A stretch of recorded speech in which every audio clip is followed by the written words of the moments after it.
আসসালামু আলাইকুম রহমতুল্লাহ।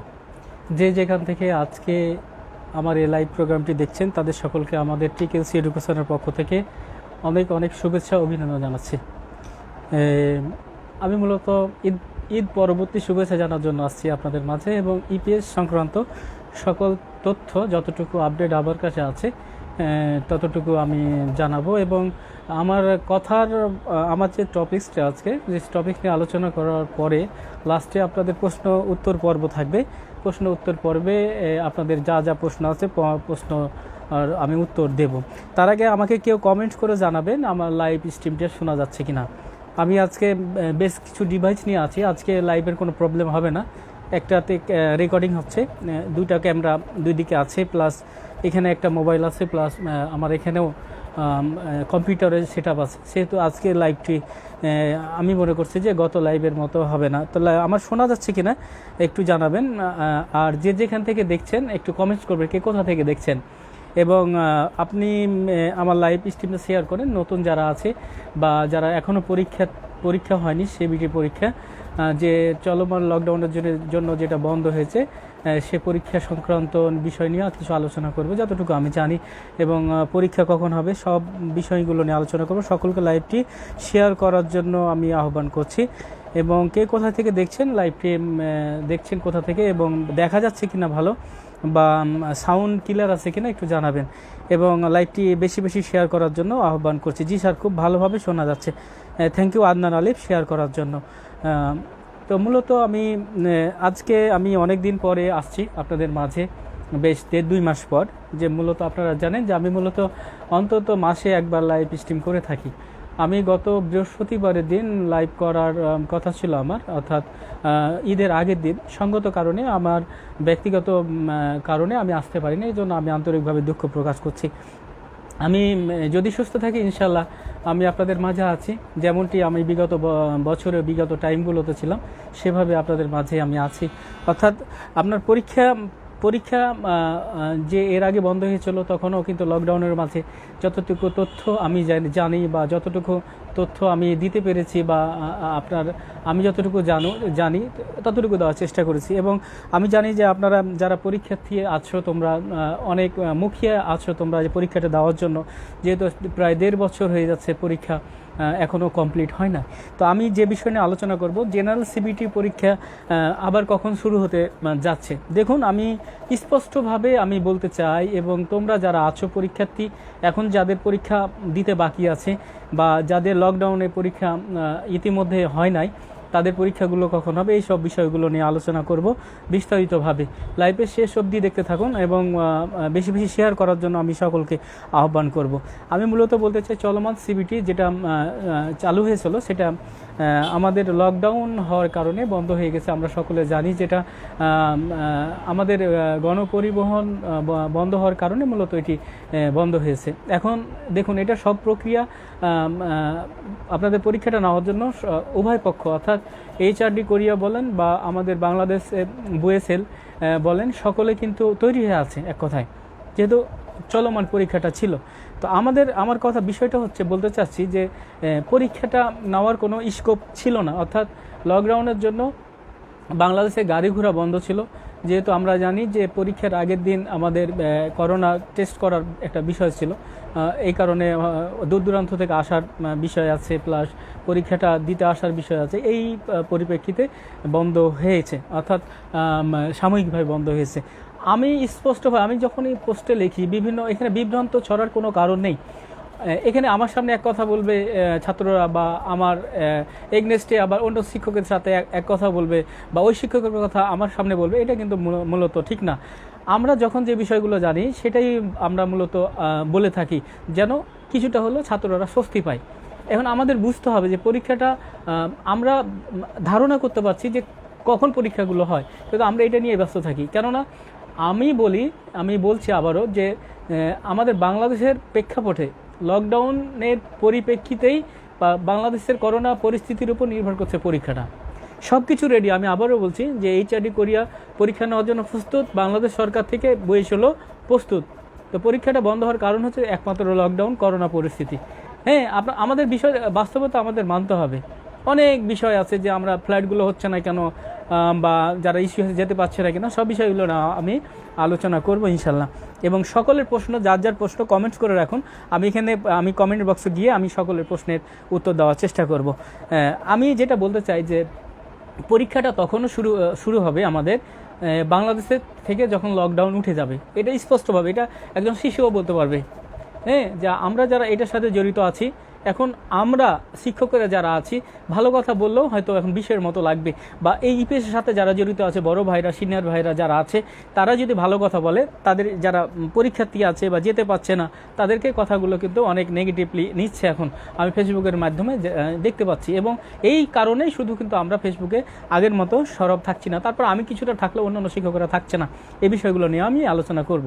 তো মূলত যে বিষয়টা আমি বলতে চাই যে বাংলাদেশের লকডাউন উঠে গেলে, বাংলাদেশ থেকে লকডাউন উঠে গেলে তার মিনিমাম 1 সপ্তাহের মধ্যে পরীক্ষাটা হয়তো শুরু হতে পারে, এটা আমাদের জেনে রাখতে হবে। এখন আমাদের লকডাউন হচ্ছে সামনে 23 তারিখ পর্যন্ত, অর্থাৎ মে মাসের চলতি মাসের 23 তারিখ পর্যন্ত আমাদের লকডাউনটা চলমান। এখন বাংলাদেশ সরকার যদি আবার লকডাউন বাড়ায়, তাহলে হচ্ছে আবার পরীক্ষা পিছাবে, এটা স্বাভাবিক। আমি বলতে চাই বাংলাদেশের যে লকডাউন হচ্ছে, এই লকডাউনের সাথে কি আপনি একমত? কমেন্টস করবেন। প্রিয় অডিয়েন্স যারা তোমরা দেখছো আমার ভিডিওটা, এই মুহূর্তে 52 জন প্লাস দেখছে, আমি তোমাদের বলতে চাই, আপনাদের বলতে চাই যে বাংলাদেশের যে পরিস্থিতি, এখন যে লকডাউনটা হচ্ছে কতটুকু গ্রহণযোগ্য? লুঙ্গি পরার মতো লকডাউন, নিচ দিক খোলা, উপর দিক খোলা। এক কথা হচ্ছে লকডাউন করতে গেলে লকডাউনের মতো করতে হবে। এখানে আমি ঊর্ধ্বতন কর্মকর্তা যারা আছে বাংলাদেশ সরকারের সাথে, যারা এই বিষয়গুলো নিয়ে কাজ করে, তাদের কাছে আমি উদাত্তভাবে আহ্বান করতে চাই, অনুরোধ করতে চাই যে লকডাউন দিলে লকডাউনের মতো দেন, যেন আমাদের এই ধরনের পরিস্থিতির মধ্যে যেন না পড়তে হয়। এবং আমাদের বাংলাদেশের নাগরিক যারা আছে তাদেরকেও অনেকভাবে সচেতন হতে হবে। আমি বলতে চাই অনেক মেহনতি গরিব অসহায় মানুষ আছে, তারা দিন আনে দিন খায়, এবং এমনকি আমাদের যে শিক্ষা প্রতিষ্ঠানের সাথে যারা জড়িত তাদেরও অবস্থা মানে খুবই খারাপ অবস্থা এক কথায়। তা আমি বলবো যদি লকডাউন দিতে হয়, লকডাউনের মতো করে একবারে কারফিউ জারি করেন। যেহেতু আমি বাংলাদেশের এখন যে লকডাউনটা চলছে, আমাদের পার্শ্ববর্তী দেশ ইন্ডিয়ার গর্ভে কিন্তু আমরা আছি। যেহেতু পার্শ্ববর্তী দেশ বোম্বাইতে কিন্তু অনেক মহামারী আকার ধারণ করার পরিপ্রেক্ষিতেই কিন্তু আমাদের লকডাউনটা হয়েছে। এবং ইতিমধ্যে আমরা জেনেছি যে এই করোনাটা যে মোটিভটা এখন দেখা দিয়েছে, সেটা আমাদের কি বলে চাঁপাইনবাবগঞ্জে এই ইয়াটা দেখা দিয়েছে, যেভাবে বোম্বাইয়ে যে বাতাসের এতে উড়ে যে ভাইরাসটা উঠছে এখন করোনা ভাইরাস, সেটা নাকি আমাদের চাঁপাইনবাবগঞ্জেও দেখা দিয়েছে। আমি বলতে চাই যে যদি লকডাউন দিতে হয় তাহলে দিন, আমরা আপনাদের সাথে, আমরা সরকারের সাথে একত্রতা প্রকাশ করব। অবশ্যই এখানে উপায় নেই, আপনারা রাজা আমরা প্রজা, আপনাদের কথা আমাদের শুনতেই হবে, কোনো উপায় নেই। আমরা না খেয়ে মরি বা আমরা মরে যাই, কিছু করার নেই, আমরা মানব। কিন্তু আপনাদের প্রতি অনুরোধ থাকবে যে লকডাউন দিলে লকডাউনের মতো দেন। অর্থাৎ মিনিমাম যদি আপনি 15 দিনের লকডাউন দিতে চান, তাহলে এই গরিব অসহায় মানুষদেরকে 15 দিনের খাবার, এমনি তো দেশ শেষ হয়ে গেছে বা শেষ হয়ে যাচ্ছে, তাহলে আরও আমাদের কি বলে সরকারি অ্যাতিথি ফান্ড থেকে আরও কিছু টাকা খরচ করে একবারে দেশ বাঁচলে, আমরা জনগণ বাঁচলেই আমাদের কি বলে পরবর্তীতে আমরা এটা পোষে নিতে পারবো। এবং এই মুহূর্তে আমাদের বাংলাদেশের যে অক্সিজেন বলবো আমি রেমিটের যোদ্ধা যারা প্রবাসী আছে, তারাই কিন্তু আমাদের বাংলাদেশটাকে বাঁচিয়ে নিয়ে আছে। অর্থাৎ আমাদের এই কি বলে অর্থনৈতিক চাকাটাকে সচল করেছে আমাদের প্রবাসী ভাইরা। এই জন্য আমি ধন্যবাদ জানাচ্ছি। আমি নিজেকে সাবেক একজন প্রবাসী হিসাবে আমি গর্ববোধ করি। তা আমি বাংলাদেশ সরকারের ঊর্ধ্বতন কর্মকর্তা, আমি জানি যে আমার এই কথাই কোনো কাজ হবে না, এই যে ব্যাংকে প্রস্রাব করার মতো। যেহেতু আমি সমর্থন করছি, জাস্ট আমার কথাই হয়তো কিছু মানে একেবারে কোনো কিছু হয়ে যাবে আমি জানি, তারপরে এটা আমার মনোভাব, আমার এটা ব্যক্তিগত চিন্তাধারা থেকে, আমার দায়িত্ববোধ থেকে আমি বাংলাদেশের একজন নাগরিক হিসাবে আমি কথাটা বলতে চাই। আপনারা কি একমত যে আমরা এই যে চলমান লকডাউন, সেটা এই লকডাউনের পক্ষে কি আপনারা? কে পক্ষে এবং কে বিপক্ষে কমেন্টস করতে ভুলবেন না। এবং কে কোথা থেকে দেখছেন কমেন্টস করুন। আমি অনেক তথ্য যতটুকু জানি আমি 1-1.5 ঘন্টা মতো আপনাদের সাথে ইনশাল্লাহ থাকবো। তা আমি যে বিষয়টা বলতে চাচ্ছিলাম যে লকডাউন দিলে লকডাউনের মতো দেন, এবং মিনিমাম 15 দিন দিতে চাইলে বা 1 মাস দিতে চাইলে সেই পরিমাণ খাদ্য সামগ্রী আপনাদের প্রতিটা ঘরে ঘরে পৌঁছে দিয়ে আপনি কারফিউ জারি করেন। এবং সেনাবাহিনী এবং বিডিআর বলে এবং আমাদের র্যাব বাহিনীকে নামিয়ে একটা লোক যেন বাইরে না বাড়াতে পারে শুধু খাবার ছাড়া, এভাবে করে লকডাউন দেন, তাহলে বলবৎ হবে। না হলে এভাবে লকডাউনের কোনো মানে হয় না। দেখেন আমরা বিশ্বের দরবারে আমরা কিন্তু মাথা হেঁট হয়ে যাচ্ছে। আমরা তো এটার সাথে জড়িত। আমাদের কোরিয়া এত বড় একটা কি বলে রেমিটেন্স তারা পাঠাচ্ছে, এত বড় একটা রেমিটেন্স খাত কোরিয়া, দক্ষিণ কোরিয়া এবং অনেক জাপান, অন্য দেশগুলো যারা আছে, বিশেষ করে দক্ষিণ কোরিয়ার কথা বলছি, এইসব নিউজগুলো হচ্ছে যে ফেরি পারাপার গাদাগাদি ফেরি পারাপার হচ্ছে জনগণ, এবং জাপানের চ্যানেলগুলোতে, কোরিয়ার চ্যানেলগুলোতে, বিদেশের চ্যানেলগুলোতে নিউজ হচ্ছে, বিবিসি নিউজ হচ্ছে, আমাদের চ্যানেলগুলোতে নিউজ দিচ্ছে বিদেশিরা। সেখানে কিন্তু আমাদের মান সম্মান থাকছে না। তো আমি সবিনয় নিবেদন করব যে আপনারা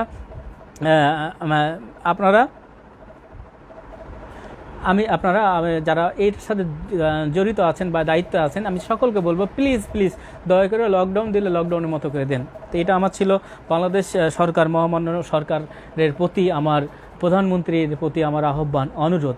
হ্যাঁ, আর বিশেষ করে বলবো যে আমাদের দক্ষিণ কোরিয়া, আমরা মূলত দক্ষিণ কোরিয়ায় নিয়ে আমরা কাজ করি, অর্থাৎ আমাদের এটা হচ্ছে কোরিয়ান এবং জাপানি ভাষা বহুমাত্রিক ভাষা শিক্ষা প্রতিষ্ঠান। সেখানে আমি ছোট্ট একজন মানুষ হিসাবে বলবো যে আমাদের প্রতিষ্ঠানগুলো অনেক দিন থেকে বন্ধ। হ্যাঁ, এটার পরে আসছি আমি যেটা বলতে চাচ্ছি যে আমাদের দক্ষিণ কোরিয়া থেকে অনেক রেমিটেন্স আসছে। তো এই সব প্রবাসী ভাইদের জন্য আপনারা কি করছেন? আমি ইতিমধ্যে, আপনারা জানেন যারা আমাদের সাথে যুক্ত আছেন ফেসবুকের মাধ্যমে, বা আমাদের সাথে যারা যুক্ত আছেন, আমাদের কী বলে ফ্যান ফলোয়ার যারা আছেন, আমাদের গ্রুপগুলোতে, পেজগুলোতে আমি প্রতিনিয়তভাবে আপডেট দেওয়ার চেষ্টা করি। আমি মূলত বলতে চাই এখানে কাউকে ছোট করি না, কাউকে বড় করি না। তো এখানে আমাদের দায়িত্ব আরও নিতে হবে। আমি আজকে কালকের একটা নিউজে দেখলাম যে আমাদের E7 ভিসাধারী কিছু 4 জন ফ্লাইট হয়েছে, তারা কিন্তু করোনা পজিটিভ আসছে।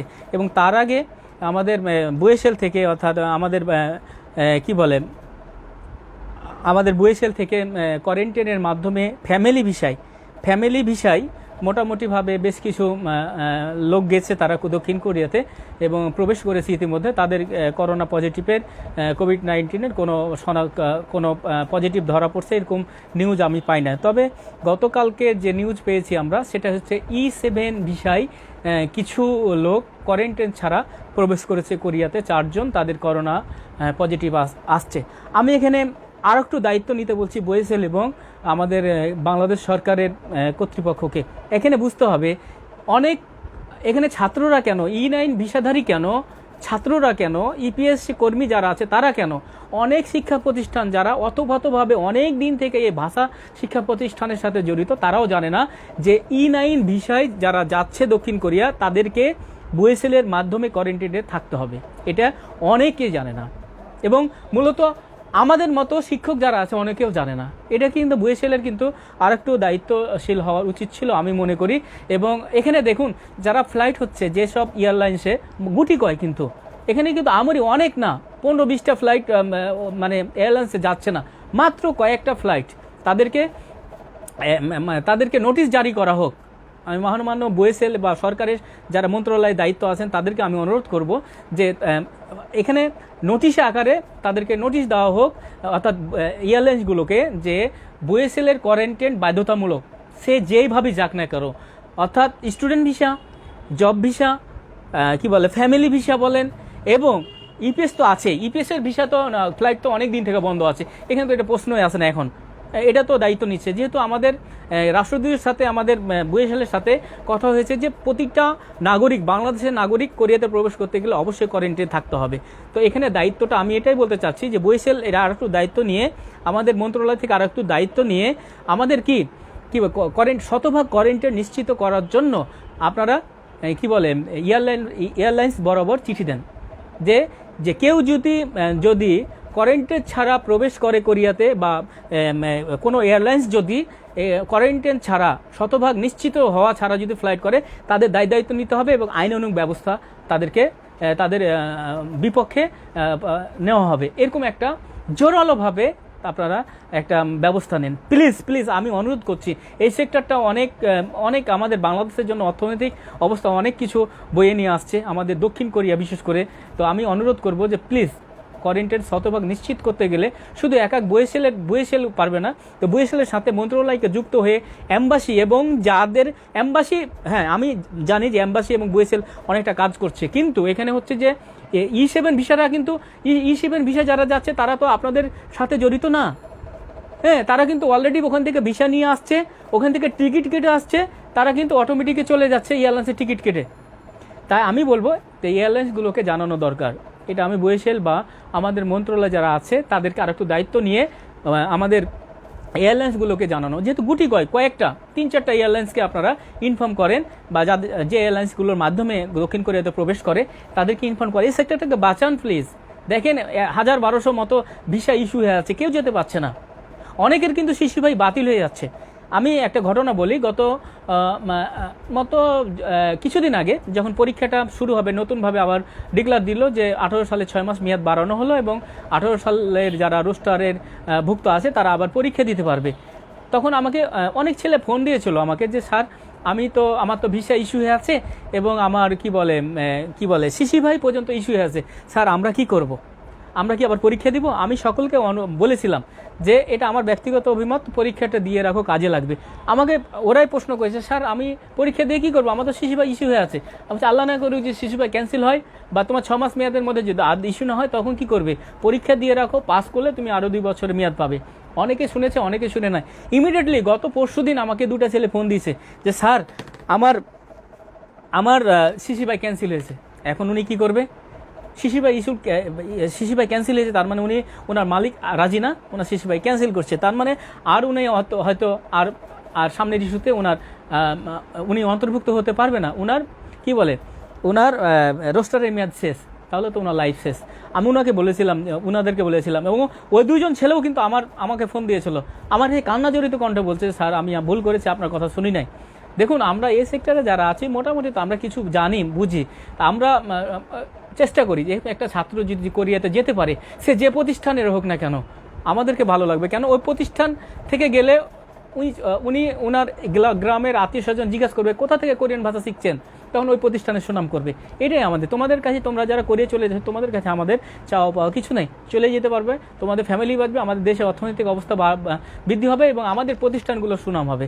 তা আমি বলবো যে আমি আরও একটু অনুরোধ করব যে বুয়েসেল প্লিজ, এবং আমাদের মন্ত্রণালয় থেকে অনুরোধ করব যে আপনারা আমাদের এয়ারলাইন্সগুলোকে আর একটু নোটিশ আকারে যে বাধ্যতামূলকভাবে তার বাধ্যবাধকতার মধ্যে নিয়ে আসুন যে কোয়ারেন্টাইন শতভাগ নিশ্চিত না হলে যেন না ফ্লাই করায়। যেহেতু আপনাদের মধ্যে E9 ভিসা আলাদা বা স্টুডেন্ট ভিসা জব যেগুলো যাচ্ছে ইপিএসের মাধ্যমে সেগুলো আলাদা, কিন্তু যারা E7 ভিসা আসছে তারা কিন্তু আপনাদের আওতার মধ্যে না, তারা ওখান থেকে কমিটিটা এসে আপনাদের এখান থেকে অটোমেটিকলি তারা টিকিট কেটে চলে যাচ্ছে। তাই এই ধরনের ব্যবস্থা আপনারা এয়ারলাইন্সের মাধ্যমে আপনারা ব্যবস্থা নেন এবং তাদেরকে কঠোরভাবে একটা দিক নির্দেশনা দেন, এটা আমার আপনাদের প্রতি আহ্বান, অনুরোধ। তো আমি বলতে চাই, দ্বিতীয়ত আমি সকলের প্রশ্নের উত্তর দেওয়ার চেষ্টা করব, প্লিজ আপনারা শেয়ার করুন, লাইভটি বেশি বেশি শেয়ার করুন। অনেক দিন পরে আসছি আপনাদের মাঝে, এবং কারো কোনো প্রশ্ন থাকলে ইনশাল্লাহ আমাকে প্রশ্নটা করুন, প্রশ্ন করে রাখুন। আমি লাস্টে আমার কমেন্টসগুলো আমি ইনশাল্লাহ দেখে আমি আপনাদের কমেন্টসের উত্তর দেওয়ার চেষ্টা করব। এবং আমি বলতে চাই যে পরীক্ষা কখন হবে এটা আমি একটু আগে বললাম যে বাংলাদেশ থেকে লকডাউন উঠে গেলে, আমি আবার বলি এখানে আমার মন গড়া কোনো কথা না, বাংলাদেশের যে চলমান পরিস্থিতি সেটা নিয়ে আমি কথা বলছি। বাংলাদেশ থেকে যদি লকডাউন উঠে যায় তার 1 সপ্তাহের মধ্যে, যেহেতু এখানে আজকে লকডাউন হলো, কালকে পরশুদিন পরীক্ষা আমরা আশা করতে পারি না, কেননা এখানে বুয়েসেল থেকে জানানো হবে এইচআরডি থেকে কথাবার্তা বলে মিনিমাম 1 সপ্তাহ মতো লাগতে পারে। যদি লকডাউন আর না বাড়ে তাহলে আমি আশা করছি যে সামনে জুন থেকে পরীক্ষা শুরু হতে পারে, এরকম একটা আমি ধারণা দিতে পারি। এবং আমি চলমান যে ইস্যু হয়েছে বা এ মাসে মাঝে মাঝে আরও ইস্যু হতে পারে কিছু, যারা ইস্যু হয়েছে এ পর্যন্ত তাদেরকে আমাদের টিকেটস এডুকেশনের পক্ষ থেকে শুভেচ্ছা অভিনন্দন জানাচ্ছি। দেখুন, যাদের শিশুভাই ইস্যু হয়ে আছে বা এখনও মেয়াদ আছে তাদের যদি সামনে সব কিছু খুলে দেয় তাহলে যেতে পারবেন। এবং আমি বলতে চাই যে কতদিন পর খুলতে পারি, এটা আমার ব্যক্তিগত ধারণা। আমি বেশ কিছু লোকজনের সাথে আলোচনা করেছি যে কতদিনের মধ্যে খুলতে পারে, বা আমার নিজস্ব একটা চিন্তা ভাবনা। তো মোটামুটি এত সহজে কিন্তু ভিসা নিষেধাজ্ঞা প্রত্যাহার করবে না আমি মনে করি, যেহেতু ইন্ডিয়া তো বাড়ছে এবং আমাদের বহির্বিশ্বে আমাদের যেহেতু এই যে ঈদের সময় যে পরিস্থিতিগুলো যেগুলো নিউজ হয়েছে, আমি সহসাই লকডাউনে কি আমাদের ভিসা নিষেধাজ্ঞাটা কাটিয়ে উঠবে না আমি মনে করি। মিনিমাম 1.5 থেকে 2 মাস মতো লাগতে পারে আমার ব্যক্তিগত ধারণা, যে জুন জুলাইয়ের পরে, জুন তো সামনে, জুলাই শেষের দিকে বা তারপরের মাস থেকে হয়তো বা আমাদের দেশ থেকে নিষেধাজ্ঞা উঠে যেতে পারে, উঠে যেতে পারে। তারপরে আমাদের কি বলে যাদের শিশির মেয়াদ থাকবে বা মেয়াদ থাকবে তারা হয়তো যেতে পারে। এবং যাদের ইস্যু হয়েছে লকডাউন উঠে গেলে, আমাদের বাংলাদেশ থেকে লকডাউন উঠে গেলে আমাদের বইএসএল থেকে নোটিশ দিবে কাদের কাদের ইস্যু হয়েছে, তাদেরকে একটা কি বলে 7 দিনের যে ট্রেনিং থাকে টেকনিক্যালে, সেই ট্রেনিংয়ের ব্যবস্থা করবে। এখন যাদের ইস্যু হয়েছে তাদের করণীয় কিছু নাই। আপনারা যেহেতু আমাকে বলেছে অনেকে যে স্যার আমরা কি তাহলে পুলিশ ক্লিয়ারেন্সটা করে রাখবো কিনা। পুলিশ ক্লিয়ারেন্স যেহেতু টাকা পয়সার ব্যাপার, যে কয় টাকায় লাগুক না কেন, তো এখন করানোর দরকার নেই। অবশ্যই আপনারা এখন অপেক্ষা করুন যে আমাদের বাংলাদেশ থেকে যেন লকডাউনটা উঠে যায়, এবং আমরা সকলে মিলে দোয়া করি যে লকডাউনটা যেন তাড়াতাড়ি উঠে যায়। এবং তারপরে আমাদের যেন কি বলে ট্রেনিং ডেট পড়লে আমরা তখন আমাদের সিসি ভাইয়ের কি বলে আমাদের পুলিশ ক্লিয়ারেন্সের জন্য আমরা আবেদন করব। এবং করোনা যদি সারা বছর থাকে তাহলে কি আমাদের শিক্ষা প্রতিষ্ঠান কি সারা বছর বন্ধ থাকবে নাকি? আমি প্রশ্ন করতে চাই ঊর্ধ্বতন কর্মকর্তা যারা আছে এই সেক্টরের সাথে, শিক্ষা মন্ত্রণালয়ের সাথে, বাংলাদেশে যদি বাংলাদেশকে পৃথিবীতে যদি সারা বছর করোনা থাকে তাহলে কি সারা বছর আপনারা শিক্ষা প্রতিষ্ঠান বন্ধ রাখবেন? এই শিক্ষকদের যারা জড়িত আছে, অর্থাৎ এই কি বলে কিন্ডার গার্ডেন বলেন বা এই কোচিং সেন্টারগুলো বলেন বা প্রাইভেট বা কি বলে শিক্ষা প্রতিষ্ঠানগুলো বলেন, এরা যাবে কোথায়? এদের কথা কি একবার ভেবেছেন? একটা নিউজ পেয়ে দেখলাম যে এক শিক্ষক নাকি সবজি বিক্রি করছে, ভ্যানে রেখে সবজি বিক্রি করছে। কিছু ছাত্র দেখে তারা শিক্ষকদের দুর্দশা দেখে 80,000 টাকা তুলে ছাত্ররা শিক্ষককে দিয়েছে, এরকম নিউজ পাচ্ছি। অনেকে পথে বসে গেছে। তা আমি অনুরোধ করবো এখানে আপনারা শিফটিং, এখানে যেহেতু সব কিছু চলমান থাকবে সামনে বা থাকছে, সহসা শিক্ষা প্রতিষ্ঠানগুলো খুলে দেন। অন্তত আপনারা যদি এটাও বলেন যে হ্যাঁ শিশুদের জন্য অনেক কঠিন পরিস্থিতি হতে পারে, আপনি প্রাইমারি লেভেল বন্ধ করে রাখেন, প্রাইমারি লেভেল বন্ধ করে দিয়ে ঊর্ধ্বতমগুলো খুলে রাখেন, বা একটা বিকল্প একটা ব্যবস্থা নেন। পৃথিবীর কোন দেশে আছে 1.5 বছর থেকে আপনাদের শিক্ষা প্রতিষ্ঠান বন্ধ? আমরা তো আমাদের ছেলে মেয়েদেরকে কিছুই করতে পারছি না, পরিস্থিতি অনেক ভয়াবহ। আমার দুই মেয়ে, একটা এবার ক্লাস 8-এ পড়ে আর একটা হচ্ছে 2-এ পড়ে। 1.5 বছর থেকে শিক্ষা প্রতিষ্ঠানে যাচ্ছে না, সারাদিন মারামারি করে ঝগড়া করছে। আমার এই কারণে আমি গত লাইভে আসি নাই, শুধু খালি এই কারণে। আমার 2 মেয়ে প্রচণ্ড ঝগড়া, আমার মন মেজাজ খারাপ ছিল, আমি এই কারণে লাইভে আসি না, মূলত সত্য কথা বলছি আমি। তো এদেরকে আমরা তো মানে এরা কোন পর্যায়ে যাচ্ছে, বাচ্চারা স্কুল ভুলে যাচ্ছে, বই পড়াতে বসাতে পারছি না, পড়ার টেবিলে বসাতে পারছি না। আর কি পড়বে? তাদেরকে আমরা চাপও দিতে পারছি না যে তোমরা পড়ো। কি পড়বে তারা? কতদিন কি স্কুল বন্ধ, কলেজ বন্ধ, সব কিছু বন্ধ। তা আমি আহ্বান করব যারা শিক্ষা মন্ত্রণালয়ের সাথে জড়িত আছে, অবশ্যই আপনারা এটা নিয়ে ভাবছেন, যে আমি বলবো না যে আপনারা ভাবেন না, তা না। তা আমি অনুরোধ করব যে আপনারা শিফটিং আকারে হয়তো করতে পারেন, যে সপ্তাহে 6 দিন ক্লাস কিনা, 6 দিন আপনি যেহেতু একটা ক্লাসের মধ্যে যদি কি বলে 60 জন শিক্ষার্থী আছে ধরেন, তাহলে আপনি 30 জন করে ভাগ করেন, যে 3 দিন করে ক্লাস করেন। 3 দিন হচ্ছে 30 জন, আবার 3 দিন 30 জন, এভাবে করে শিফটিং করে আপনারা ক্লাসগুলো নেওয়ার ব্যবস্থা করেন প্লিজ। না হলে সব শেষ হয়ে যাচ্ছে। দূরত্ব বজায় রেখে আমাদের সচেতন হতে হবে অবশ্যই। আমরা বাংলাদেশ নাগরিক যারা আছি আমরা কিন্তু অনেক সচেতন নই, আমরা যারা আছি আমরা কিন্তু মোটেও সচেতন নই। তো আমি অনুরোধ করব, উদাত্ত আহ্বান করব যে শিক্ষা মন্ত্রণালয়কে অনুরোধ করব শিক্ষা প্রতিষ্ঠানগুলো খুলে দেন, এভাবে শিফটিং আকারে করার চিন্তাভাবনা করুন। ফেব্রুয়ারি থেকে এখন অবধি কেউ বাংলাদেশ থেকে যেতে পারে নাই। অর্থাৎ ফেব্রুয়ারি মানে কি, গত বছরের ফেব্রুয়ারির কিছু ফ্লাইট হয়েছিল, তারপর আরেকটা ফ্লাইট বাকি ছিল, তাদের টাকা পয়সা সব দেওয়া ছিল, তারাও যেতে পারে নাই। তো আমি ধরে নিতে পারি গত ফেব্রুয়ারি থেকে এই অবধি 1000 থেকে 1200 মতো শিক্ষার্থী ইপিএসে ভিসা ইস্যু হয়ে আছে, তারা যেতে পারে নাই। এদের জন্য তো ভাবা উচিত। আমি আবারও বলতে চাই যে আমাদের করোনা ভ্যাকসিন যেহেতু আসছে বাংলাদেশে, তো এই ইপিএসের অন্তত ইপিএসের যারা কর্মী আছে তাদেরকে প্রায়োরিটি দিয়ে তাদেরকে কিন্তু করোনা ডোজ কমপ্লিট করা হোক, করোনার ডোজ কমপ্লিট করা হোক। এবং আমাদের কি বলে দক্ষিণ কোরিয়া যে কিট আছে সেই কিট দিয়ে আমাদের যে পরীক্ষাগুলো হবে সামনে, যে আমাদের যে চলমান পরীক্ষা ছিল সিবিটি পরীক্ষা 2020 সালের, তাদেরকে করোনা কিট দিয়ে কি বলে ইয়া করা হোক, আমাদের করোনা টেস্ট করা হোক, যেন মানে অর্থাৎ যারা ফ্লাই করবে তাদের কথা বলছি, যাদের বাকি আছে। আর অনেকে কিন্তু যারা সচেতন, অনেকে কিন্তু দ্বিতীয় ডোজ পর্যন্ত তাদের কিন্তু নেওয়া হয়ে গেছে অলরেডি, আলহামদুলিল্লাহ, তাদের জন্য হয়তো সমস্যা হবে না। এবং অনেকে একটা বিষয় জানতে চেয়েছিল আমার কাছে, স্যার আমি তো পরীক্ষা দিব জুনে বা জুলাইতে আমার পরীক্ষা, তা আমাদের 2 ডোজ কমপ্লিট হয়েছে, আমাদের কি ঠিক আর করোনা টেস্ট করা লাগবে কি না? আপনাদের করোনা টেস্ট করা লাগবে না, আপনার যে সার্টিফিকেট আছে অর্থাৎ যে আপনার দ্বিতীয় ডোজ পর্যন্ত দিয়েছেন সেটা থাকলে আপনি পরীক্ষা দিতে পারবেন, আপনাদের লাগবে না, এমনটি আমরা অবগত আছি। তো আমি বলবো যে সামনে ইপিএসে যারা হয়তো সামনে 2 বছর পর বা 2.5 মাস পর আবার ফ্লাইট শুরু হতে পারে, যেহেতু করোনা পজিটিভ বারবার হানা দিচ্ছে আমাদের এখানে, ফ্লাইটগুলো হচ্ছে। তো আমি বলবো যে সকলকে বলবো যে নিজ দায়িত্বে তোমরা যারা ভিসা ইস্যু হয়ে আছে তারা দ্বিতীয় ডোজ পর্যন্ত নেওয়ার চেষ্টা করো। আমি সকলকে বলবো যে এখানে এই সব পরিস্থিতি আমরা কাটিয়ে একটু সময় লাগবে। আমাদের বুঝতে হবে যে আমরা অনেকে বলছে স্যার আমরা তো যেতে পারছি না, পরে লাভ কি? এটা আপনাদের ইচ্ছা, পরে লাভ কি? এখন দেখুন কেন যেতে পারছেন না, কোন দেশের পরিস্থিতি ভালো, যেখানে ইন্ডিয়ার চিকিৎসার খাতে কিন্তু তারা অনেক উন্নত, ইন্ডিয়ার মতো লোক কি বলে রাষ্ট্র হিমশিম খাচ্ছে, তাই না? আমি অনুরোধ করব যে এখানে আমাদেরকে আরও একটু সচেতন হতে হবে, আর একটু আমাদের দায়িত্ব নিতে হবে। এবং আমি বলতে চাই যে এখানে অনেকগুলো মুসলমান কান্ট্রি হওয়ার কারণে আমরা কোরিয়াতেও অনেক বৈষম্যের শিকার। আমি কোরিয়াতে নিজেও আমি 10-12 বছর ছিলাম, তাই আমি দেখেছি যে কোরিয়াতে অনেক বৈষম্য শিকার হয়েছে বা হচ্ছে, এটা স্বাভাবিক।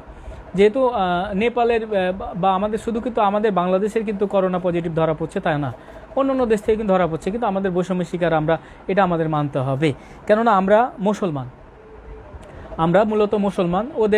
ওদের ভিসা কম ইস্যু হওয়ার পিছনে অনেকগুলো কারণ আছে, হ্যাঁ, যে তার মধ্যে আমরা মুসলমান, এটা একটা ভাবতে হবে। আমি দেখেন কয়টা হিন্দু বা খ্রিস্টান ডিলেট হয়েছে, আপনি আমাকে দেখান তো। আমার প্রতিষ্ঠানের এত বছর থেকে আমি ভাষা শেখাচ্ছি, আমার একজন হিন্দু ছেলে বা খ্রিস্টান খুব কম, 2-1 জন ছাড়া না, হিন্দু ম্যাক্সিমাম। এবারও আমার প্রতিষ্ঠানে 15-20 জন মতো হিন্দু আছে। তো একটা স্টুডেন্টও কিন্তু বিগত যারা রোস্টার ছিল একজনও বাদ যায় নাই, কিন্তু মুসলমান অনেক বাদ গেছে, ডিলেট হয়েছে। আমি এটাই বলতে চাচ্ছি। কেন? এটা আমরা বুঝতে হবে, যেটা খ্রিস্টান দেশ বা বৌদ্ধিস্ট দেশ দক্ষিণ কোরিয়া, হ্যাঁ, বহির্বিশ্ব থেকে ওদের প্রতি চাপ থাকে যে হিন্দুদেরকে বেশি নিয়ে যাওয়ার জন্য, বা মুসলমান, বা যেহেতু আপনি দেখেন না অন্য দেশগুলো দেখেন না, মিয়ানমার দেখেন বা অন্য দেশগুলো দেখেন না, হ্যাঁ, অন্য দেশগুলো দেখেন, ভিয়েতনাম বলা আর অন্য দেশগুলো বলেন, তাদের অনেক কিন্তু কর্মী যায় বা ভিসা ইস্যু হয়। তো আমরা কিন্তু এই দিক দিয়ে মুসলমান হিসাবে তাদের কালচারের সাথে আমাদের যায় না, যে আমরা মুসলমান, আমরা মদ খাই না, কেউ খেতে পারে, কেউ গুটি কয়, আবার আমরা সিগারেট খাই না, হ্যাঁ, আমরা 5 ওয়াক্ত নামাজ পড়ার চেষ্টা করি, কথার কথা বলছি। তো ওদের সাথে কিন্তু আমাদের যায় না। তো আমরা একসাথে বসে আমরা ওদের হেসিক থাকে, কোম্পানির পার্টি থাকে, তো কোম্পানির পার্টিতে যে আমরা আমাদের মদ সাদে আমরা মদ খাই না, তাহলে ওদের কালচারের সাথে যায় না, অনেক সময় এই কারণে হয়। এবং মূলত দেখেন আমরা কিন্তু অনেক ভাষা জানি, বাঙালি কিন্তু অনেক ভাষা জানে এবং দেখতেও সুদর্শন, কর্মঠ, কাজও ভালো পারে, কিন্তু আমাদের কিছু কারণে আমরা বিষয়গুলো কম হচ্ছে। একটা হচ্ছে বৈষম্য শিকার। আমরা যে থাকি ওখানে থাকার ব্যবস্থা, আমরা যে 90% ছেলেরা অগোছালো, নোংরা, দুর্গন্ধ, রেস্টুরেন্টে মানে যেখানে রান্নার ব্যবস্থা সেখানে ঢুকা যায় না, এরকম অবস্থা, সারাদিন কাজ করে, সময় পায় না। তা আমরা কি বলে কোরিয়ানরা সারাদিন কাজ করে, তাদের বাড়িঘর কত পরিষ্কার। দেখেন আমাদের কিন্তু থাকার জায়গা, যে আমরা খাবার জায়গা থাকার জায়গা যেটা, সেটা আমরা কিন্তু অগোছালো রাখি, নোংরা রাখি, এগুলো কিন্তু কোরিয়ানরা দেখে, হ্যাঁ, বা এই জন্য কিন্তু তাদের কালচারের সাথে আমাদের যায় না। মূলত আমরা বলতে চাই, আমি বলছি, সবাই বলছি না, সবার ক্ষেত্রে বলছি না, আমি বাস্তব দেখেছি ভাই, আমি বাস্তব দেখেছি। হ্যাঁ, আমার রুমে বিশেষ করে আমি এবং আমার ফ্রেন্ড একজন ছিল নাসিরুল ইসলাম, আমরা দুইজন এক রুম আমি করে থাকতাম দুইজন। পরে আমি একাই থাকতাম, মালিককে আমাদের একাই রুম দিয়েছিল। আমাদের রুমে মালিক আসতো, দেখতো, আমাদেরকে বলতো ক্যাকুথে, হ্যাঁ রানা সিন ক্যাকুথে, আমাকে রানা বলে রাখতো কোরিয়াতে। হ্যাঁ, মূলত আমার এই শিক্ষা প্রতিষ্ঠানগুলোতে অনেক রানা টিচার আছে রানা নামে, বিধায় আমার নামটা রানা বলি না, আমার নাম গোলাম কবির রানা, আমি কবির নামে এখানে পরিচিত। তা আমি কোরিয়াতে কিন্তু রানা নামে পরিচিত ছিলাম। তা আমার রুমে এসে বসতো, আড্ডা দিতাম আমার মালিকে, কোটি কোটি হাজার হাজার কোটি টাকার মালিক এবং কয়েকটা ফ্যাক্টরির মালিক এবং বিশাল মালিক, এক কথায় আমার রুমে আসতো। পরিষ্কার নিজের কথা নিজে যে পরিষ্কার বলছি না, এটা আমি বাস্তব উদাহরণ দিচ্ছি আপনাদেরকে। তো আমাদের রুমে আসতো, অন্য রুমে যেতে ঘৃণা করতো। এবং আমাদের দুটা রেস্টুরেন্ট, মানে কী বলে সিকতাং রান্নাঘর, ফিলিপাইন থাকতো এবং আমরা বাঙালিরা থাকতো। আমাদের রেস্টুরেন্ট অনেকটা তাদের চেয়ে নোংরা থাকতো, আমাদের কী বলে রেস্টুরেন্ট বলছি, আমাদের সিকতাংটা রান্নাঘরটা ওদের চেয়ে অনেক নোংরা। আমরা ঝাল মশলা বেশি খাই, আমাদের গন্ধটা ওদের কাছে খারাপ লাগতো। তো এই ধরনের বৈষম্যে থাকার কারণে মুসলমান আমরা হচ্ছে থাকার জায়গা, খাওয়ার জায়গা আমাদের নোংরা আমরা করে রাখি, কাপড় চিপড় আমাদের গোছালো না, আমাদের কী বলে শরীর দিয়ে গন্ধ বাড়ায় অনেকের। তো এগুলো ভাই বুঝতে হবে আমাদেরকে, আমরা যারা কোরিয়াতে যাচ্ছি বা কোরিয়াতে আছি আমাদের বুঝতে হবে। আমি বলছি না সবাই না, যারা অনেক পরিষ্কার, অনেক ভালোভাবে আছে, অনেক ভালো পরিস্থিতির মধ্যে আছে তারা, কিন্তু ম্যাক্সিমামই বেশিরভাগই এই নোংরা, অগোছালো। হ্যাঁ, একটু পারফিউম মানে না শরীরের মধ্যে, একটু ডিউ দেয় না, গন্ধ শরীরে। তো এই ধরনের পরিস্থিতি দেখেছে, আমি বাস্তবতা থেকে বলছি। তা আমি বলবো যে এই সব বিষয়গুলো নিয়ে আরেকটু ভাবা উচিত আমাদেরকে, নইলে আমাদের বিষয় কম হচ্ছে কেন। এবং আমরা ঘন ঘন ফ্যাক্টরি চেঞ্জ করি, কোম্পানি চেঞ্জ করি, একটা মালিক আপনাকেই নিয়ে যাচ্ছে, কত আশা করি ওই ফ্যাক্টরিতে আপনি যাওয়ার পর 3 মাস পর 6 মাস পর যে আপনি ফ্যাক্টরি চেঞ্জ করছে। হ্যাঁ, আমি জানি যে আপনি সহসায় কোম্পানি চেঞ্জ করেন না, তারপরে একটু সহ্য করেন, ধৈর্য ধরেন, 1 বছর 2 বছর থাকেন ভাই। হ্যাঁ, তা আমি বলবো এই সব বিষয়গুলো নিয়ে আমাদের কিন্তু হচ্ছে, আমরা সচেতন না। আমি একটা ছোট্ট গল্প বলি। আমি যখন কোরিয়াতে, আমি 94-95-তে কোরিয়াতে গেছি, যাওয়ার কিছুদিন পরে আমার কিন্তু প্রথমে 3 বছরের ভিসা ছিল। 3 বছর ভিসা শেষ হওয়ার আগেই আমার যখন 2 বছর ভিসা শেষ হয়েছে, পরবর্তীতে দ্বিতীয়বারে যাওয়ার পরে তখন IMF শুরু হয় কোরিয়াতে। তারা আমেরিকার কাছে, IMF একটা সংস্থা, বিশ্ব মানি যেটা, তো এখানে তাদের কাছে অনেক লোন নিয়ে কোরিয়া সরকার, এবং দেউলিয়া হয়ে যায়। দেউলিয়া হয়ে যাওয়ার কারণে 99 সালে, সেটা 98 সাল মনে হয়, 98 শেষে বা 99-এর দিকে শুরুতে এরকম টাইমে দেউলিয়া হয়ে গেছে কোরিয়া অর্থনৈতিকভাবে। তো তাদের কোনো উপায় ছিল না, বাধ্য হয়ে, ধরেন একটা কোম্পানিতে 50 জন ওয়ার্কার আছে, 10 জন 15 জন এভাবে ছাঁটাই করতে করতে শুধু লাস্ট অবধি তাদের তাদের নাগরিককে রেখে সবগুলোকে ছাঁটাই করে দেওয়া হয়েছিল।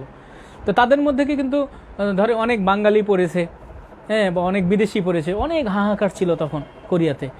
এবং যখন অর্থনৈতিকভাবে তারা সংকটে পড়লো, তাদের নাগরিকেরা, আমি এর আগেও একটা লাইভে বলেছিলাম, তাদের নাগরিকরা কি করছে জানেন আপনারা? যারা খুব পুরাতন কোরিয়াতে ছিল তারা অবশ্যই জানে, তাদের নিজের স্বর্ণ অলংকার, তাদের টাকা পয়সা সব ব্যাংকে বন্ধক দিছে। অর্থাৎ একটা নির্দিষ্ট টাইমের জন্য সরকার ওদের কাছে হাওলত নিয়েছে, তাদের পরিস্থিতি ভালো হয়ে গেলে তারা আবার সরকারের কাছ থেকে ফেরত নেবে। আমি কি দেবো? আমাদের সরকার চাইলে কি আমরা দেব? আমাদের সরকারও যেমন, আমরাও তেমন। জনগণকেও কিন্তু সঠিকভাবে দায়িত্ব পালন করতে হবে। সরকার শুধু খালি বলেছে আমাদের, যে দেশি যদি না থাকে, দেশি যদি দেউলিয়া হয়ে যায়, শেষ হয়ে যায়, তাহলে জনগণ কে বাঁচবে? জনগণ তো বুঝতে হবে, জনগণ সবার স্বর্ণ অলংকার, সম্পত্তি যা যা ছিল সব ব্যাংকে বন্ধক দিয়ে সরকার একই টাইম সব যা ঋণ ছিল শোধ করে দিল। দেওয়ার পরে সেই কোরিয়া আস্তে আস্তে আস্তে আস্তে আজকে এই অবস্থায় দক্ষিণ কোরিয়া। অর্থনৈতিক উন্নয়নের কারণ হচ্ছে 88-তে অলিম্পিক খেলা হওয়াতে বহির্বিশ্ব চিনল তাদেরকে, আস্তে আস্তে অলিম্পিক হলো, এবং 2002 সালে তাদের ওয়ার্ল্ড কাপ হলো। আস্তে আস্তে কোরিয়া উন্নত হলো আস্তে আস্তে। তাদের পিছনে অবদান অনেক কিছু আছে, যেটা হচ্ছে আমাদের হুন্দাই, দাইও, স্যামসাং, এটা মিডল ইস্টে তারা প্রযুক্তি শিখে তাদের দেশে এসে প্রযুক্তি খাটায়। তো আমি যারা কোরিয়াতে আছেন তাদেরকে আহ্বান অনুরোধ করব যে শুধু ওখানে যে পরিশ্রমটা দিচ্ছেন, বাংলাদেশে এসে তার 4 ভাগের 1 ভাগ যদি আপনি পরিশ্রম করেন, আপনার পিছনে ফিরে তাকাতে হবে না। ওদের যে কালচার, ওদের যে কি বলে সততা, সেই জিনিসগুলো নিয়ে আপনি যদি এখানে প্রয়োগ করেন, আমাদের দেশে প্রয়োগ করেন, আপনাকে পিছনে ফিরে তাকাতে হবে না, এটা আমি শতভাগ নিশ্চিত। এবং আমি আরেকটা কথা বলতে চাই, আমরা সেই 90 দশক আর এখনকার 2020 দশক, আসমান এবং জমিন ডিস্টেন্স। আমরা 1990 সালের ওই 90 দশকের আমরা যে শ্রম দিয়ে আসছি, এখনকার শ্রম আসমান এবং জমিন ডিফারেন্স। এখন অনেক ফ্যাক্টরি রোবোটিক হয়ে গেছে, যা হাতে কোনো কাজ ওভাবে করতে হয় না, হাতে করতে হয় বাট বাঙালিকে দিয়ে করায়, এখনও আমি জানি। কিন্তু তখন মেজরিটি পার্সেন্ট কাজগুলো করতে হতো হাত দিয়ে। তখনকার চিন্তাধারা, আমাদের মাইন্ড সেট আপ এবং 2020 সালের ছেলেদের মাইন্ড সেট আপ আসমান এবং জমিন ডিফারেন্স, এটা আমি বুঝি। তখন কিন্তু আমরা ভুল পথে পরিচালনা হলে আমাদেরকে বলার কেউ ছিল না, বুঝেন। বাস্তব অভিজ্ঞতা থেকে বলছি, আমিও নিজেও অনেক ভুল পথে পরিচালিত হয়েছি কোরিয়াতে। এখনকার মতো হলে আমাদের টিচারেরা, বড় ভাইয়েরা বা বিভিন্ন গ্রুপে, বিভিন্ন পেজগুলোতে আমরা তথ্যগুলো পেতাম, আমরা সাবধান হয়ে যেতাম। এটা আমাদের সময় আমরা পাই নাই। ফেসবুকে এরকম একটা অ্যান্ড্রয়েড মোবাইল আমরা পাই নাই তখন। কথা, কোরিয়াতে আমি কোরিয়াতে যে দেখলাম, মোবাইল ফোন কোরিয়াতে ছিল না। আমি যাওয়ার পরে কোরিয়াতে কোনো মোবাইল ছিল না। আমি যাওয়ার পরে মোবাইল বের হয়েছে অনেক দিন পর। আমি যেটা বলতে চাচ্ছি, তখনকার মাইন্ড সেট আপ এখনকার মাইন্ড সেট আপ অনেক ডিফারেন্স। তা আমাদের সময় লোকজন যারা ছিলাম আমাদের সময় স্যালারিও কম ছিল, এখন স্যালারি অনেক হাই। হ্যাঁ, তখন কিন্তু স্যালারি কম থাকলেও জিনিসপত্রের দাম কম ছিল, এটা স্বীকার করি। আমি বলার উদ্দেশ্য হচ্ছে যে তখনকার আমাদের ভুলগুলো এখনকার মতো পরিস্থিতি হলে আমরা করতাম না। যে অনেক টিচারেরা, অনেক বড় ভাই অনেক কিছু কিন্তু আমাদের এখন মোটিভেশন করে, কিন্তু তখন করার ছিল না। তা আমি সকলকে বলবো যে আপনি কোনো ভুল করবেন না। ভুল করলে সারা জীবন আপনাকে ভুলের মাসুল দিতে হবে, প্রায়শ্চিত্ত করতে হবে। কেন? প্লিজ, দক্ষিণ কোরিয়া বিষয়ক আমি নিয়ে কথা বলছি। দক্ষিণ কোরিয়া প্রবাসী যারা আছে এখন অনেক ভালো, আপনারা অনেক ভালো এবং টাকা পয়সা নষ্ট করেন না, এরকম আমি জানি। তারপরেও 10% মতো ছেলেরা নষ্ট করছেন বা বিভিন্ন খারাপ দিকে যাচ্ছেন। তো এখানে আপনারা বুঝবেন, যখন কোরিয়া থেকে আসবেন বাংলাদেশে, এখন আপনি লাখ টাকা ইনকাম করছেন, 1-2 লক্ষ টাকা ইনকাম করছেন, 2.5 লক্ষ 3 লক্ষ টাকা ইনকাম করছেন, আপনার কোনো কিছু যায় আসছে না। হ্যাঁ, আপনি ইনকাম করছেন, আপনার মাসিক আর্ন থাকছে, আপনি খরচ করছেন। কিন্তু দেশে যখন আসবেন তখন কিন্তু আপনার এই 2 লক্ষ টাকা ইনকাম থাকবে না। তখন কিন্তু আপনি সহসাই কিন্তু কিছু করতে পারবেন না। কেন? আপনি 20,000 টাকা জব করতে পারবেন না, তখন লজ্জা লাগবে। তখন একটা ব্যবসা করতে গেলে আপনি কী ব্যবসা করবেন খুঁজে পাবেন না। আপনি 5 লাখ 10 লাখ টাকা 20 লাখ নিয়ে ব্যবসা আরম্ভ করবেন, কোনো আউটপুট পাবেন না, আপনি যেহেতু ব্যবসা বুঝেন না। তো এখন থেকে আপনারা সেট আপ দেন, মাইন্ড সেট আপ দেন যে আমি দেশে গেলে কি করব, দেশে গেলে কি করতে হবে, আমাকে দেশে যেতে হবে টুডে টুমরো। হ্যাঁ, চাকরি করছেন, এখন চাকরি দিবেন আপনারা ছোটোভাবে। আপনারা ফ্যাক্টরি তৈরি করবেন, কয়েল ফ্যাক্টরি বলেন বা বিভিন্ন মশলা ফ্যাক্টরি বলেন বা কোনো ফার্নিচার কোম্পানি বলেন, ছোটো ফ্যাক্টরিগুলো দিয়ে আপনারা এখন থেকে পরিকল্পনা করেন যে আমি কোরিয়া থেকে আমি বাংলাদেশে যে কী করব। বা ভালো ভালো জায়গাগুলো কিনে রাখতে পারেন, যে আমি 5 বছর পরে এই জায়গাগুলো অনেক দাম হবে। যে আপনি এখন একটা জায়গা কিনে রাখলে, শহরের আশপাশ দিয়ে একটা জায়গা যদি কিনে রাখেন, এখন যদি 10 লাখ দিয়ে কিনেন, আপনি 5 বছর পরে এসে ওই টাকার দাম 20 লাখ 30 লাখ লাগবে। এটা কিন্তু একটা ইনভেস্ট। ব্যাংকে ফেলে রাখলে আপনার কয় টাকা লাভ হবে? কথার কথা বলছি, আপনার নিজের নামে কিনে রাখেন। তো এই ধরনের বুদ্ধিগুলো আমরা পাই না আমাদের সময়। আমি বাস্তবতা থেকে বলছি ভাই, প্রতিটা কথা কিন্তু আমার বাস্তবতা থেকে বলছি। তা আমি সকলকে অনুরোধ করবো এই সব জিনিসগুলো ভেবে, হ্যাঁ আপনারা ভালো বুঝেন, তারপরে আমার দায়িত্ববোধ থেকে আমরা যে ভুলগুলো করেছি সেই ভুলগুলো যেন আপনারা না করেন, সেটা আমার দায়িত্ববোধ থেকেই আমি বলছি। হ্যাঁ, আমার প্রতিষ্ঠান থেকে অনেক ছাত্র ভিসা ইস্যু হয়ে আছে, তারাও কিন্তু এখনও যেতে পারে নাই। তা আমি বিভিন্ন গ্রুপে দেখছি অনেক পোস্ট আসছে, বিভিন্ন ছাত্ররা যে তোমরা যারা 18 সালের ব্যাচ আছে বা 2019 সালের রোস্টারভুক্ত আছে, তারা অনেক পোস্ট করে, ভালো লাগে দেখতে। কোনোগুলো ভালো লাগে, কোনোগুলো আবার খারাপও লাগে, স্বাভাবিক। তা আমি বলতে চাই যে এখানে অনেকে বলছে যে অনেক শিক্ষকরা চুপ কেন, এই করে না সেই করে না কেন। আমি তোমাদের কাছে সকলকে প্রশ্ন, কি বলবে? বলার কি আছে? আমি তো একটা শুরুতে লাইভে শুরুতে বলেছি, ভালো কিছু বললে ভালো কিছু বললেও সেটা খারাপ লাগছে বিষের মতো। কেন? আমরা একটা ভর্তি বিজ্ঞাপন এর আগে দিলে শত শত লাইক কমেন্ট করেছে, এখন একটা ভর্তি বিজ্ঞাপন দিলে 10টা-20টা লাইক করে না। কেন? মানুষ বিতৃষ্ণা জন্মে গেছে, 1.5 বছর ধরে পরীক্ষাই হয় না। আর নিউজ কি বানিয়ে দিবে কেউ? নিউজ তো কেউ বানিয়ে দিবে না ভাই, এটা নিউজ থাকলে সে না নিউজ দিবে। আমি আগে প্রতি সপ্তাহে লাইভে আসতাম, সেটা 2016 সালে 17 সালের দিকে প্রতি সপ্তাহে লাইভ আসতাম, 15-16 সালের দিকে প্রতি সপ্তাহে। তখন নিউজ ছিল, তথ্য ছিল, হিউজ পরিমাণ করিয়ে যা 500-600 একবারে ইস্যু হতো, বছরে 1,000, 1,200-1,500 ইস্যু হয়েছে। এখন তো সেটা হচ্ছে না, পরিস্থিতি খারাপ। তখন আমাদের তথ্যগুলো বেশি ছিল, তখন আমরা লাইভে আসতাম, কথা বলতাম। এখন তো কোনো তথ্য ওরকম নাই। এই জন্য স্যারেরা, টিচার যারা আছে তারা চুপ। আর সবার দ্বারা তো সব কিছু হয় না ভাই, এটা তো বুঝতে হবে। হ্যাঁ, কেউ হয়তো অনেক জ্ঞানী কিন্তু লাইভে এসে কথা বলতে পারে না, কেউ আসে লাইভে এসে কথা বলতে পারে আবার জ্ঞানী না, কথার কথা বলছি। বা কেউ ধরো কি যে সোশ্যাল মিডিয়াটা ভয় করে, কাউরে ফেসবুক স্ট্যাটাস লেখার কোনো অভিজ্ঞতা নেই। হ্যাঁ, আমি বলছি যে চুপ থাকার অনেকগুলো কারণ আছে। বলবে কি যদি কোনো তথ্য না থাকে?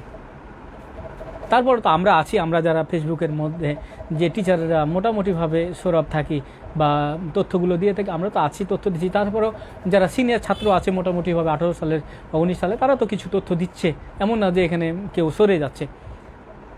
আমাকে যারা ফলো করেছেন ইনশাল্লাহ সার্বিকভাবে তথ্যগুলো পাচ্ছেন, পেয়ে যাবেন ইনশাল্লাহ, এইটুকু বলতে চাই। আমরা কোনো বানিয়ে নিজ মন গড়া কোনো কথা বলবো না। বরিশালের দায়িত্ব এবং অ্যাম্বাসি দায়িত্ব যেটা আছে সেটা আমি বিস্তারিত লাইভের শুরুর কিছুক্ষণ পরে বলেছি। আমরাকে আরও একটু সচেতন হতে হবে। এবং আমাকে অনেকে জানতে চেয়েছে যে সামনে ইস্যু কখন। এবার তো ইস্যু হলো, সামনে ইস্যু হবে কখন? তো সামনে ইস্যু হচ্ছে জুলাই, অক্টোবর, জানুয়ারি, ফেব্রুয়ারি, মার্চ, এপ্রিল, মে, জুন, জুলাই, আগস্টে এবং অক্টোবরে, আগস্ট এবং অক্টোবরে সামনে ইস্যু হবে আবার। হ্যাঁ, তো অনেকে 18 সালেরগুলো কিন্তু মেয়াদ শেষ হয়ে যাচ্ছে, 6 মাস মেয়াদ দেওয়ার পরে মেয়াদ শেষ হয়ে যাচ্ছে, শুধু 19 সাল থাকবে। অনেকে বলেছে স্যার আমাদের 75% ইস্যু হলো 18 সালের, আমাদের হলো না 19 সালের। এটা তো ভালো কথা ভাই। কেন? 18 সালেরগুলো তো আর থাকছে না রোস্টারে, শুধু 19 সালগুলো থাকছে। আর ইস্যু হয়ে লাভই কী হলো? যাদের শিশিরভাবে মেয়াদ শেষ হয়ে যাচ্ছে, যেতে পারবে না। 19 সাল সামনে ফাঁকা থাকছো তোমরা, তোমাদের জন্য সুযোগ আসছে, থাকবে।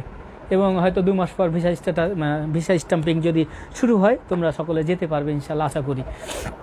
আর একটা জিনিস বলতে চাই যে তোমরা আমাকে বলেছো যে স্যার আমাদের কবে নাগাদ যেতে পারবো বাকি এসব বিষয়গুলো ভিসা স্ট্যাম্পিং শুরু হলেই তোমরা যেতে পারবে, এটুকু বলতে চাই। তা আমি কিছু প্রশ্নের উত্তর দিব এখন, কিছু প্রশ্নের উত্তর দিয়ে আমি আমার কিছু টপিক নিয়ে আসবো। তো সামনে ইস্যুতে সকলের যেন ইস্যু হয়, যারা রাষ্ট্রভিত্ত আছে, দোয়া করি। আর একটা বিষয় বলতে চাই যে এবার কি হবে বলা মুশকিল। দেখো, আমাদের কোনো শিডিউল ঠিক নাই, কোনো শিডিউল কিন্তু ঠিক নাই। তো এখানে আমরা একসময় বলেছি যে হয়তো 115-20 রোস্টার হতে পারে, এমনও না হতে পারে। কেন? একটা লজিক দেই, এটা আমার ব্যক্তিগত ধারণা থেকে বলছি। এটা যে এমনটি যে হবে এমন কোনো কথা না, আমার ব্যক্তিগত চিন্তাধারা রেখে বলছি। আমরা যখন যে সিচুয়েশান, যখন যে পরিস্থিতি, তখন সেভাবেই কথা বলি। একটা জিনিস বলে রাখো, হয়তো যারা এবার জেনারেল সিবিটিতে পাস করছে, হয়তো তাদেরও ভালো কিছু হতে পারে, শুধু পাস করেছে তাদের। পাস করে যে কি বলে স্কিল টেস্টের জন্য ডাক পড়ে, যারা স্কিল টেস্টের জন্য যারা কালার বাইন্স চেক করছে, তারা ভালো কিছু হতে পারে, হলেও হতে পারে। এমনটা না হতে পারে যে 115তে লাগবে বা এরকম মেধা তালিকা না হতে পারে, সবাইকে নিয়ে নিতে পারে। কেন? আমার ব্যক্তিগত ধারণা থেকে বলছি। কেন আমি এই কথা বলছি? কেন? তখন লজিক ছিল না, এখন লজিক আছে। কেন? আমাদের সামনে সার্কুলার কখন হবে কোনো নিশ্চয়তা নেই। যদি পরীক্ষাটা এবছর আদৌ হবে বা এবছরের পরীক্ষাটা শেষ হতে হয়তো নভেম্বর, আগস্ট, সেপ্টেম্বর, অক্টোবর পর্যন্ত চলে যেতে পারে, তাই না? তো সেপ্টেম্বর, অক্টোবর পর্যন্ত যদি চলে যায়, তাহলে ডিসেম্বরে সার্কুলার হতে পারে, না হতে পারে, সামনে বছরে ফেব্রুয়ারি মাসে চলে যেতে পারে সার্কুলার, নতুন সার্কুলার কথা বলছি। তাহলে কি হবে? 18 সালের তো বিলুপ্ত, 18 সালের রোস্টারভুক্ত থাকছে না, 19 সালের অনেকগুলো বাদ চলে যেতে পারে। তাহলে রোস্টার তো ফাঁকা, রোস্টার থাকবে না। তখন কি করবে? তখন এই 2020 সালে যারা পাস করেছে হয়তো বা তাদের সকলকে রোস্টার করে নিতে পারে।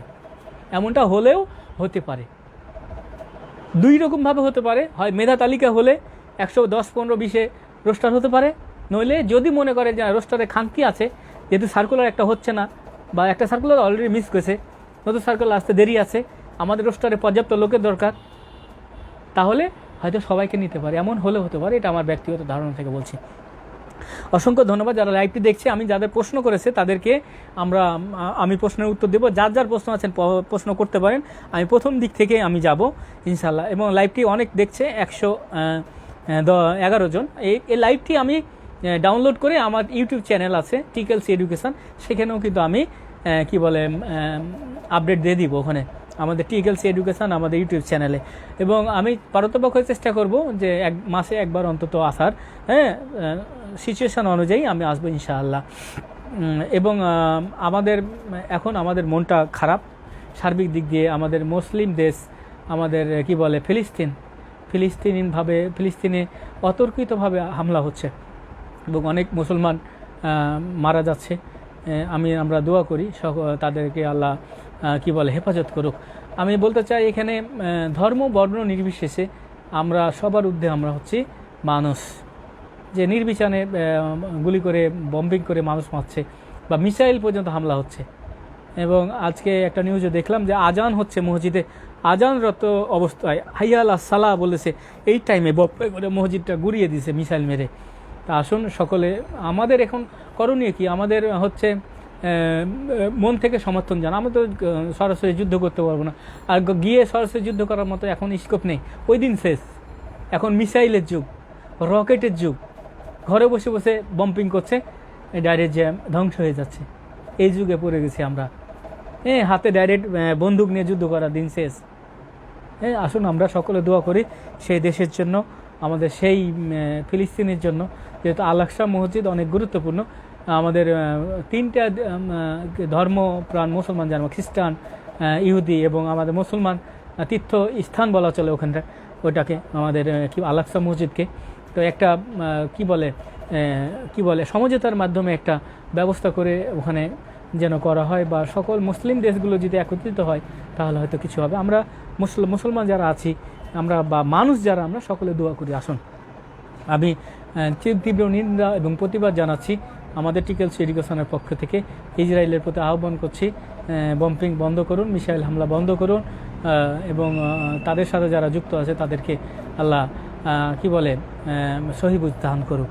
এবং আমাদের নতুন কর্মী কবে যাইতে পারে সে বিষয়ে কিছু বলুন। এখানে জিল্লুর রহমান ভাই বলেছে নতুন কর্মী কখন যাবে এ বিষয়ে আমি বলেছি। নতুন কর্মী যারা যাবে হয়তো ভিসা স্টাম্পিং শুরু হলে যাবে। এখন আমি 2 মাস মতো, আপাতত 2 মাস মতো কোনো কিছু দেখতে পাচ্ছি না। এটা ব্যক্তিগত অভিমত, অপেক্ষা করুন। এখানে আপনার জন্য ফেসবুকে আসা, আজাদ ভাই বলেছে নোটিফিকেশান আসার সাথে ফেসবুক চলে আসলাম না, মূলত ভালোবাসা বহিঃপ্রকাশ, কারণ আপনি আমাদের চাঁপাইনবাবগঞ্জের গর্ব। থ্যাংক ইউ আজাদ ভাই, আমি আপনাকে ধন্যবাদ জানাচ্ছি লাইভটি দেখার জন্য। লাইভটি শেয়ার করে টাইমলাইন রেখে দিন। এবং আপনি তো দেখেছেন, আপনার বন্ধুবান্ধব যারা আছে, যারা দেখতে পায়নি লাইভটি, তাদের অনেক উপকার আসবে ইনশাল্লাহ। অনেক তথ্য ছিল লাইভটিতে। এবং অশিকুর রহমান বলছে লাইভ খুব সুন্দর শোনা এবং দেখা যাচ্ছে। স্যার, আমি রাজশাহী পুটিয়া থেকে দেখছি, আপনার ম্যারাথন ব্যাচের ছাত্র। Thank you so much. পরীক্ষা কি হয়ে গেছে তোমার? পরীক্ষা হয়নি মনে হয়, হলে তো আমাকে অবশ্যই জানাতাম। জয়পুরে আমার অনেক ছাত্র এখানে আমার কাছে পড়েছে এবং জয়পুরের অনেক ছাত্র পাসও করেছে। স্যার, আমাদের এক্সাম কবে শুরু হবে? আমার 19 জুন। 19 জুন হলে আশা করা যায় লকডাউনের 1 সপ্তাহ পরে পরীক্ষা শুরু হবে। আমি যে তথ্যগুলো বলেছি বা যে আলাপগুলো বলেছি, এর মধ্যে অনেকের প্রশ্নের উত্তর চলে আসবে, দেখে নেবে। স্যার, এবছর কি সার্কুলার দেওয়া হবে? এখানে জুনাইদ ভাই বলেছে এবছর সার্কুলার, আমাদের পরীক্ষাটা যদি শেষ হয়ে যায় সহসায়, তাহলে আমাদের সার্কুলারটা ডিসেম্বর অবধি হতে পারে, আর না হলে ফেব্রুয়ারি মার্চে চলে যেতে পারে। সুনিশ্চিতভাবে বলা যাচ্ছে না, তবে একটা আশা করা যায় যে ডিসেম্বর বা না হলে সব কিছু নির্ভর করছে করোনা পরিস্থিতির উপর, এক কথায়। আমি এখানে লাইভ খুব সুন্দর হচ্ছে। Thank you so much sir. আসসালামু আলাইকুম, অনেক দিন পর আপনাকে লাইভ দেখে ভালো লাগলো। হোসাইন বাবু, ওয়ালাইকুম আসসালাম। আমার ছাত্র, ওনার পরীক্ষা ইনশাল্লাহ লকডাউনে পড়েছে, সামনে পরীক্ষা হবে, ভালো রেজাল্ট করবে আশাবাদী। এবছর কি সার্কুলার দিবে?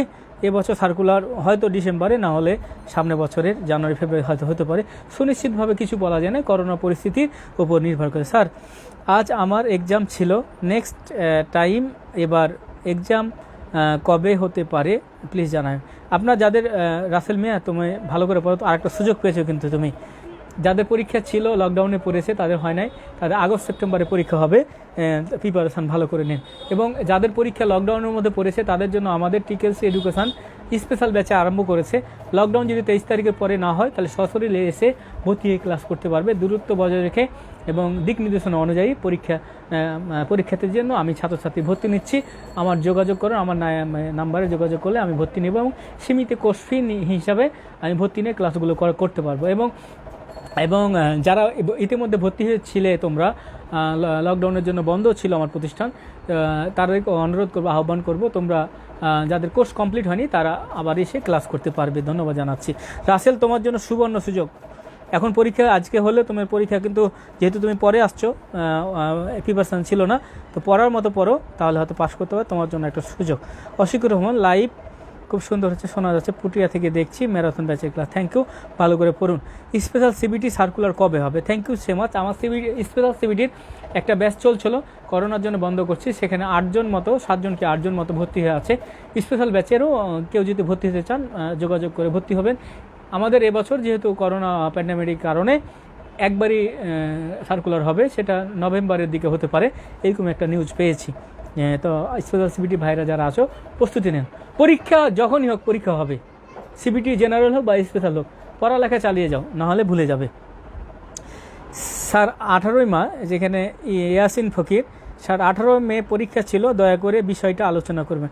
18 মে, অলরেডি 18 মে হয় নাই, তার মানে ইয়াসিন ভাই আপনার পরীক্ষা আগস্ট সেপ্টেম্বরের দিকে হবে, অর্থাৎ আগস্ট থেকে যদি পরীক্ষা চলমান হয়ে যায় জুলাই পর্যন্ত, তাহলে আগস্ট থেকে নতুন পরীক্ষা সিরিয়াল অনুযায়ী হতে গেলে আপনাদের পরীক্ষা হয়তো সেপ্টেম্বরের দিকে হবে, অর্থাৎ আগস্ট থেকে সেপ্টেম্বরের মধ্যে পরীক্ষা হবে। সব কিছু নির্ভর করছে, আবারও বলে রাখি, করোনা পরিস্থিতির ওপর।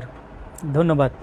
স্যার 19দের ব্যাপারে কিছু 19দের ব্যাপারে বলেছি, 18 সালের রোস্টারভুক্ত সব শেষ হয়ে যাচ্ছে, 19এরা ফাঁকা থাকবেন। সামনে ইস্যুগুলোতে আপনারা আধিপত্য বিস্তার করবেন, এমনটি আশা করি।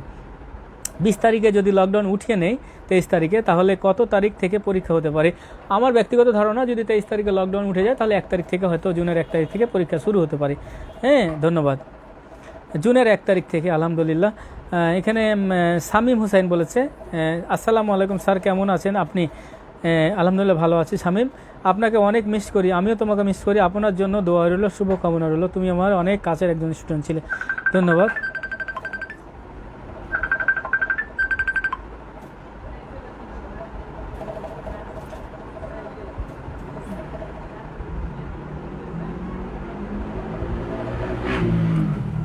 এখানে 3 জুন এক্সাম হবে স্যার, সম্ভাবনা আছে, হবে সজল ভাই, সম্ভাবনা আছে।